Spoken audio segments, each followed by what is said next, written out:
Grabe ang naging epekto talaga ng pandemic sa buong mundo.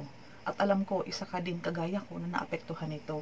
Pero hindi dapat tumigil ang pagnanais natin na magkaroon ng mga investment para sa future, para sa pamilya natin, para sa anak natin. So, isa ka din ba sa nag-iisip kung saan ka pwede mag-invest? Legit naman at talagang tumutubo ang pera. Hello, I'm Cindy Hapil at isi-share ko sa iyo kung ano yung natuklasan ko na pwedeng maging best investment ngayong year 2021. So, kung titingnan mo, ang daming establishment ang nagsara. Most especially, yung may mga pinapasahod, yung may mga trabahante.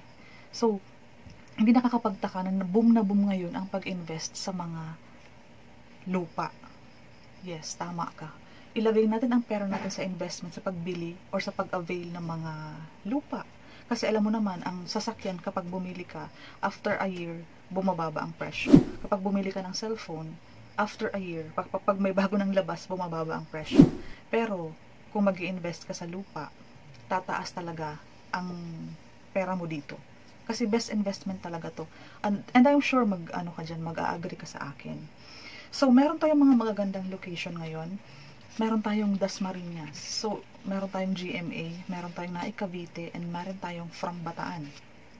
Ngayon, ang ino-offer kong focus talaga is because I am from Cavite, mainly I'm from Naik Cavite, so nag-o-offer ako ng mga raw land, yung mga land lang talaga, na pwede mong maging investment, Naik, GMA Cavite, and Dasmariñas Cavite. Alam naman natin na sobrang crowded na ang Manila, so ang mga tao talaga is nag-a-avail ng mga lupain outside Manila, and ang napakagandang location natin ngayon is ang Cavite. Okay po. So, ipapakita ko sa screen sa inyo ang mga prices. Ito nga pala ang maganda dito dahil nga ito ay sa nagustuhan ko talagang i-offer sa'yo, wala itong interest. Walang interest and sa ngayon mura pa talaga siya. So, good talagang piliin ito na maging investment mo. So, hindi mo po kailangan magkaroon ng pag-ibig para mag-avail ng ating lote. Ito po ay lot only. Zero interest po. May mga options din po. Pwede naman po kayong full payment na kung able naman po kayo. And pwede po kayo mag-avail ng multiple lot po. Isa, dalawa, tatlo, apat. Pwede po yan. Ito na po ang ating mga prices. Meron tayong ino-offer na prime lot or commercial lot. Meron tayong corner lot. Meron tayong perimeter lot. Meron tayong inner lot. Kung mas maaga ka po makakapag-decide, mas makakapagpili ka po ng mas magandang location. So, sa prime lot natin or yung commercial lot natin, lalagay ko po dito, ang area natin is 50 square meter. Ang price is 7,800 per square meter. Ang TCP is 390,000. Ang RF natin is 7,000. Ang down payment natin is 30,000. Ang equity natin is 45,000 payable for 5 months or nagkakahalaga ng 9,000 per month. So, magkakaroon ka po ng balance na 308,000 payable for 4 years. Ang monthly mo nito ay magkakahalaga lamang ng 6,417.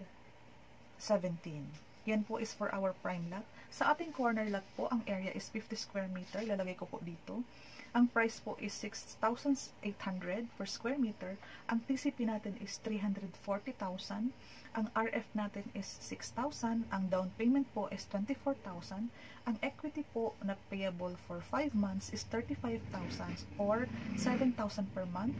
Ang balance po is magiging 275,000 na lang po payable for 4 years or nagkakahalaga ng 5,730 per month.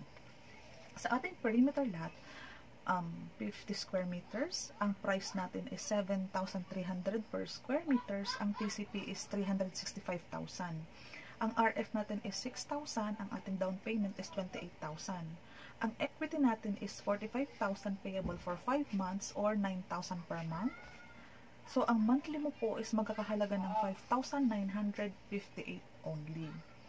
Sa ating inner lot, 50 square meters ang area. Ang price is 6,300 per square meter. Ang TCP natin is 315,000. Ang RF natin is 5,000. Ang down payment is 20,000. Ang equity mo is 35,000 payable for 5 months na nagkakahalaga ng 7,000 per month. Ang magiging balance mo for 4 years is 255,000 na ang monthly mo po is 5,313. So, yan po ang ating mga prices. Kung may tanong po kayo, ang number ko is nasa baba, WhatsApp, Viber, Facebook page, Facebook group, Facebook account. Ito yung YouTube channel ko. Ang cellphone number ko nasa baba. Feel free po na i-approach ako sa aking Messenger. Mas gusto ko po na makausap kayo through Messenger. Pwede tayong mag-video call or mag-Google Meet or mag-Zoom meeting kung may mga katanungan ka po at maasikaso kita agad. And kung gusto mo na po tripping, is i-update mo ko para mailagay kita sa aking planner kung kailan po kita i-assist. This, once again, Cindy Hapil. I will be happy to assist you, and sana po i-update mo po ako agad kung makapag-desisyon ka na po na mag-avail ng ating lote. Thank you and God bless.